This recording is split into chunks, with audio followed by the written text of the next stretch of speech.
Assalamualaikum warahmatullahi wabarakatuh. Selamat datang kembali di Rio Haspol. Seperti biasa kita awali dari Timnas Indonesia. Ketum PSSI Erick Thohir memastikan jika Ragnar Uratmangun dan Tom Hai akan bisa tampil saat kualifikasi Piala Dunia Maret mendatang. Eto meminta Yunus Nusi dan Arya Sinulinga agar secepatnya menyelesaikan masalah ini. Eto berharap pertengahan Maret dua pemain ini bisa diambil sumpah agar bisa membela timnas saat lawan Vietnam. Nah, yang pasti kita sedang mendorong sama Pak Sekjen Pak Arya supaya proses Tom Hai dan juga Ragnar Uratmangun ini bisa tuntas di pertengahan Maret ini sehingga dia bisa memperkuat melawan Vietnam. Nah, gimana menurut kalian? Yakin nggak nih si Ragnar dan Tom Hai ini bisa selesai pertengahan Maret nanti? Kami kok nggak yakin ya, sebab yang ngurus tuh si Arya sama si Yunus. Dulu aja disuruh minta tanda tangan ke presiden, malah liburan sampai-sampai akhirnya Menpora sendiri yang minta tanda tangan.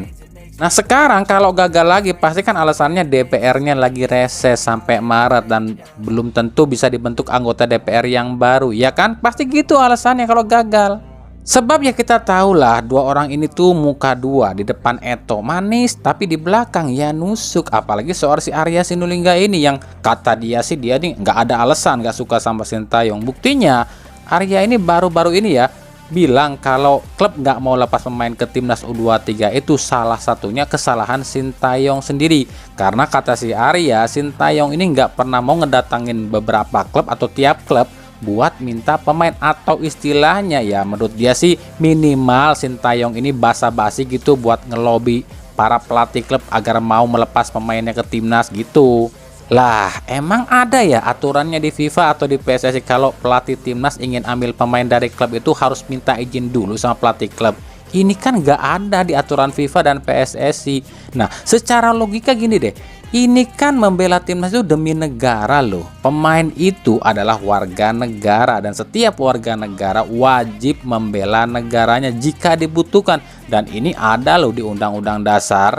Ya kalau misalnya klub itu menghalangi pemain untuk ke timnas ya berarti dia menentang undang-undang dong. Ini nih kadang yang salah kaprah nih di Indonesia nih. Jadi seolah-olah timnas itu harus ngemis ke klub buat para pemain bisa diambil ke timnas. Klub itu bisa kena hukuman loh jika menghalangi warga negara yang ingin membela negaranya. Ini kan kebalik loh di Indonesia. Gimana klub nggak mau menentang lah, eskonya aja mikirnya kayak gitu. Sebenarnya kita berharap STY ini komunikasi sama klub-klub. Ya. Karena namanya pelatih timnas itu harus bisa ngobrol sama klub. Ya. Karena dia kan harus ngambil dari situ pemain-pemainnya. Ya. Nah ini yang memang sekarang ini dia kelemahan dia hampir di situ. Selama itu di situ. Masalah komunikasi dia yang padahal harus dilakukan sama dia. Ya. Jadi harusnya kan dia bicara nih masing-masing ke pelatih Persija, pelatih ini dan sebagainya. Nah, ini yang kita minta ke Sintayong supaya dia berkomunikasi sama klub-klub. Emang betul, pelatih timnas itu harus membeberkan semua rencana dan programnya pada para klub agar para klub ini bisa mengetahui dan bisa mensinkronisasikan. Tapi secara logika gini deh, apa mau para pelatih klub itu datang ke Jakarta terus ngumpul di satu tempat dan ngobrol sama PSSI dan Sintayong? Pasti ada yang nggak mau dong. Terus apa harus press conference melalui Zoom gitu, internet? Kan pasti juga para pelatih ini ada yang macam-macam alasannya biar nggak mau, ya kan? Ya masa Sintayong harus pergi ke penjuru Indonesia, masukin klub satu demi satu buat minta izin? Ini kayak apa ya? Kayak ngemis-ngemis gitu loh, pelatih timnas ngemis-ngemis ke klub buat minta pemain. Ini kan lucu loh buat kami. Kan harusnya PSSI yang menjembatani, bukan malah nyalahin pelatih. Lah ini Arya malah bilang karena Sintayongnya kayak gitu akhirnya PSSI juga yang menjembatani. Lah emang itu kan tugasnya PSSI, kok malah dianggapnya menjembatani? Kan emang tugasnya PSSI kayak gitu. Entahlah, kami nggak pernah ngerti sampai sekarang jalan pikirannya orang-orang PSSI.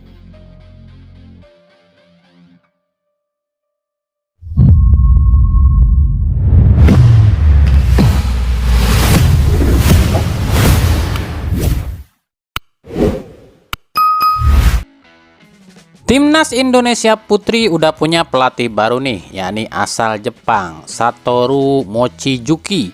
Siapa Satoru ini? Satoru Mochizuki ini bukan kaleng-kaleng. Dia ini mantan pelatih klub-klub besar di Liga Jepang seperti Urawa Red, Vissel Kobe, dan Kyoto Sanga, dan pernah melatih timnas U17 Jepang. Satoru dikontrak PSSI selama 2 tahun dengan target pertama, yakni kualifikasi Olimpiade 2024 pada bulan April nanti. Tapi seperti biasa, Satoru pun kesulitan dapatkan pemain sebab di Indonesia tak ada Liga Putri. Erick Thohir sendiri memastikan Liga 1 Putri baru akan digelar musim depan dan katanya akan disiarkan juga di TV nasional loh. Ya meskipun kami belum tahu, belum dapat info ya TV mana yang akan menyiarkan Liga 1 Putri. Nah kira-kira bakalan rame nggak nih yang nonton Liga 1 Putri? Kalau tebakan Mimin sih tetap rame ya, apalagi khususnya yang nonton ini para cowok. Ayo, menurut kalian apa yang seru di Liga 1 Putri? Pemainnya kan? Atau cewek-ceweknya kan? Nah, buat para cowok, ayo ngaku loh kalau nonton Liga 1 Putri apa yang dilihat? Pasti deh ciwi-ciwinya kan yang lo pada lihat. Tapi ya semoga saja Liga 1 Putri ini bisa jalan. Itu artinya Erick Thohir menepati salah satu janjinya, yakni Liga 1 Putri akan jalan. Kemarin kan udah ada VAR nih yang hampir siap. Terus ada wasit asing juga udah mulai siap, semoga aja semua yang ditargetkan oleh Erick Thohir dan PSSI ini bisa berjalan lancar. Ini artinya satu demi satu janji Erick Thohir ini semoga bisa ditepati. Cuma yang belum dibenahi adalah Liga Putranya, sebab ya susah banget cuy buat ngeberesin liga. Soalnya yaitu mafianya bejubel kalau di liga.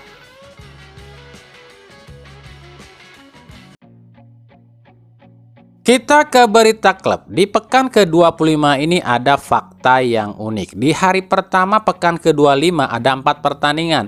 Uniknya dari 4 pertandingan ini tuan rumahnya kalah semua. Ya meskipun mereka nggak 100% bisa dibilang main di rumah ya, sebab ya mereka mengungsi. Yang pertama ada Persikabo, jauh-jauh ngungsi ke Bali, justru ditekuk Borneo FC 2-3 dan salah satu golnya itu kesalahan, ya fatal banget sih pemain belakang Persikabo. Yang kedua ada Bayangkara FC yang juga dibantai oleh PSS Sleman 1-4, sementara Bayangkara ini main di PT IKA loh. Yang ketiga ada Persija Jakarta yang juga kalah tipis 0-1 dari Madura United, yang dimana mainnya pun sama di Bali, udah jauh-jauh main di Bali kalah juga. Dan yang keempat ada Rans yang kalah 2-3 dari Arema yang bermain di Stadion Sultan Agung alias harus ngungsi juga. Nah kita akan lihat di hari Sabtu nanti ada berapa sih tuan rumah yang akan menang, dengan catatan ya ada Persita Tangerang yang main di Indomik Arena lawan Persebaya. Ada PSIS yang main di Stadion Muhammad Subroto Magelang lawan Dewa United. Ada Barito Putra yang main di Stadion Sultan Agung lawan Persib, dan juga ada Persis Solo yang main di Manahan lawan Persik Kediri, dan juga PSM Makassar melawan Bali United di Stadion Batakan. Jadi kalau di total dari 8 pertandingan di pekan ke-25 ada 8 tuan rumah, dan ternyata cuma 3 yang main di kandang aslinya, yakni Bayangkara FC di PT IKA, Persita Tangerang di Indomik Arena, dan Persis Solo di Manahan.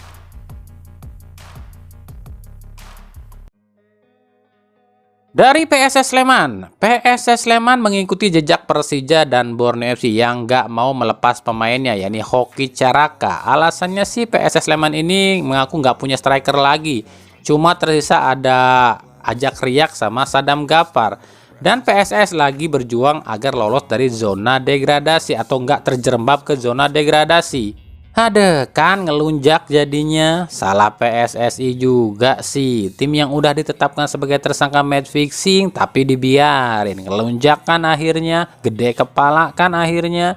Kami pribadi nggak tahu ya pikiran PSSI dan Komdisnya. Apa sih yang kalian tunggu? Ini kalau sampai akhir musim PSS dibiarin atau kasus ini nggak segera diselesaikan, yakin sih akan banyak tim yang ngikutin main match fixing. Lawong nggak ada hukumannya kok. Entahlah kenapa ya PSSI kok jiper amat ya. Dari Bayangkara FC, hadirnya Raja Nainggolan di Bayangkara FC dengan gaji yang lumayan tinggi ternyata belum mampu juga berikan hasil positif. 3 kali tampil baru 1 kali berikan kemenangan, yakni saat lawan Persita Tangerang. Padahal jika kami lihat dari cara mainnya Raja Nainggolan, dia ini mainnya cukup apik loh. Tapi entah apa ya sebabnya belum bisa berikan prestasi pada Bayangkara FC. Ada yang tahu kenapa Bayangkara FC jadi seperti ini? Silahkan tulis di kolom komentar ya.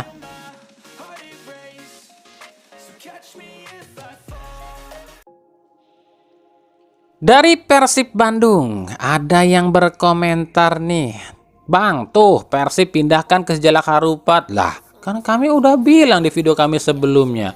Cuma memang ada yang salah yang kami sebutkan. Yang harusnya Persija ini main di Bali, tapi kami bilang main di JIS. Tapi itu pun belum pasti ya. Dan PSIS yang kami bilang main di Jatidiri ternyata main di Muhammad Subroto. Ya kalau Persib kan kami udah bilang mainnya di SJH.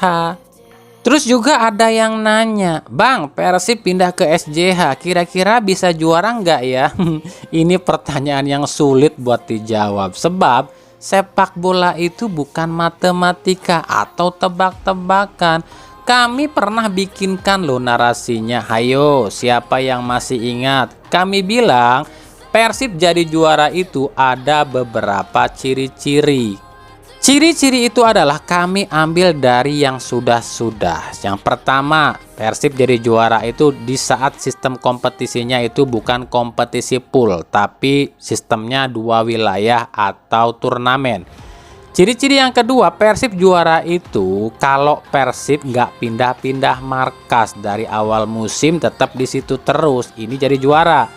Yang ketiga, Persib jadi juara itu ya. Dulu tuh belum pernah Persib ini juara saat memakai stadion GBLA sebagai markas.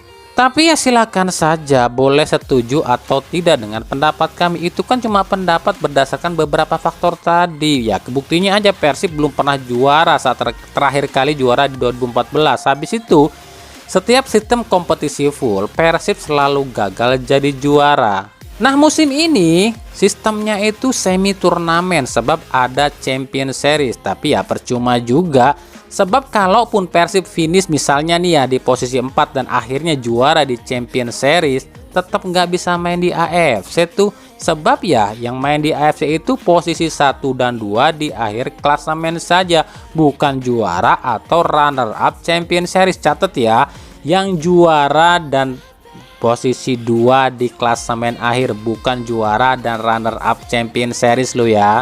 Yang kedua kami bilang Persib itu juara saat pakai 1 stadion aja dari awal sampai akhir. Kita kasih contoh di 94. Persib itu full di Siliwangi ya, meskipun finalnya itu digelar di Gelora Bung Karno. Di 2014 Persib full main di SJH dan juara juga di situ. Nah, habis itu dari 2017 sampai sekarang Persib itu tiap musimnya selalu pakai 2 sampai 3 markas. Ada SJH, GBLA, kadang diusir keluar Jawa Barat ya ke Tangerang, ke Bogor, ke Jogja.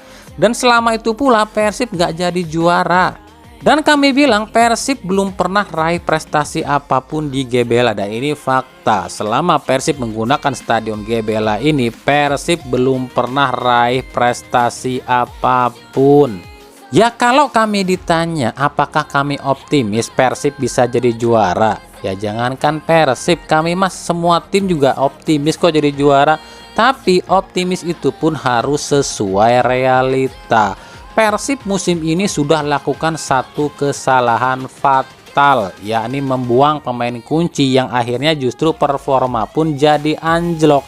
Ya di situ aja kalian udah bisa nilai lah. Kalaupun nantinya Persib jadi juara di Champion Series, ya kita apresiasi Boyan Hodak dengan asistennya.